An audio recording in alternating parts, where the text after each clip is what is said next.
বাণিজ্য চুক্তির আওতায় শুল্ক কমানো এবং মার্কিন তুলা ব্যবহার করে তৈরি পোশাকে শুল্কমুক্ত প্রবেশাধিকার সরকার এটিকে রপ্তানির জন্য ইতিবাচক অগ্রগতি হিসেবে দেখলেও বাস্তব সুফল নিয়ে প্রশ্ন তুলছেন ব্যবসায়ী এবং অর্থনীতিবিদরা। তাদের মতে কাগজে কলমে সুবিধা থাকলেও উৎপাদন ব্যয়, সরবরাহ সময় এবং শর্তের জটিলতায় এই উদ্যোগ কতটা কার্যকর হবে তা এখনো পরিষ্কার নয়। একক গন্তব্য হিসেবে তৈরি পোশাকের বড় বাজার যুক্তরাষ্ট্র। গেল অর্থবছরে দেশটিতে রপ্তানি হয় প্রায় $9.25 বিলিয়ন পণ্য, যা আরও বাড়তে পারে। যেখানে বড় বাধা বিদ্যমান উচ্চ শুল্ক হার, এটি বাংলাদেশকে পিছিয়ে দিচ্ছে প্রতিযোগী দেশগুলোর তুলনায়।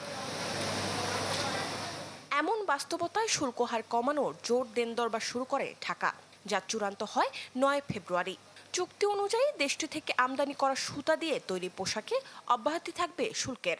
তবে ব্যবসায়ীরা বলছেন, বর্তমানে অধিকাংশ কারখানা এশিয়ার বিভিন্ন দেশ থেকে তুলা সংগ্রহ করে দ্রুত উৎপাদন সম্পন্ন করে।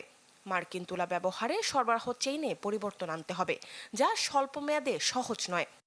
ট্রাম্প প্রশাসনের আসার পরে যেভাবে জোর জবরদস্তি করে ট্রেড অ্যাগ্রিমেন্টের উপরে সারা বিশ্বকেই চাপ দিচ্ছে, এখানে কিন্তু আমাদেরকে বুঝতে হবে যে এটা কতটুকু সাস্টেইনেবল। নন ডিসক্লোজার এগ্রিমেন্ট নানা কারণে থাকতে পারে। Click backup LED light load shedding এ দেয় 3 ঘন্টার ব্যাকআপ, লাইটের ব্যাকআপ, লাইফের ব্যাকআপ। হয়তোবা মার্কিন যুক্তরাষ্ট্র আমার সাথে কি চুক্তি করতেছে এটা অন্য কোনো দেশ যদি জানে, সেখানে আবার এটা হয়তো একটা প্রতিক্রিয়া তৈরি হইতে পারে বা অন্যরকম একটা চাপ তৈরি হইতে পারে। চুক্তিতে সার্বিক শুল্ক কমে হয়েছে 19%, তবে বাড়াতে হবে আমদানি, অব্যাহতি দিতে হবে ই-কমার্স শুল্ক। রয়েছে মৎস্যপণ্য রপ্তানিতে ভর্তুকি প্রত্যাহার, যুক্তরাষ্ট্রের মেধাস্বত্ব বিষয়ক শর্ত মানা ও বিশ্ব বাণিজ্য সংস্থার সংস্কারে যুক্তরাষ্ট্রের প্রস্তাবকে সমর্থন করা। বাংলাদেশের অর্থনীতিতে যার প্রভাব নিয়ে সন্দিহান বিশ্লেষকরা।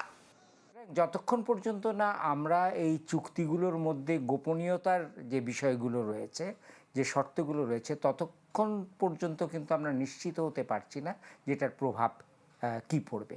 আপনি যদি একেবারে সরাসরি খোলাখুলিভাবে বলেন যে ওইগুলোকে যদি আমরা বিবেচনার মধ্যে না আনি, তাহলে পরে নিশ্চিতভাবে 5% শুল্ক যদি হ্রাস হয়, তাহলে তার তো একটা ইতিবাচক প্রভাব পড়বে।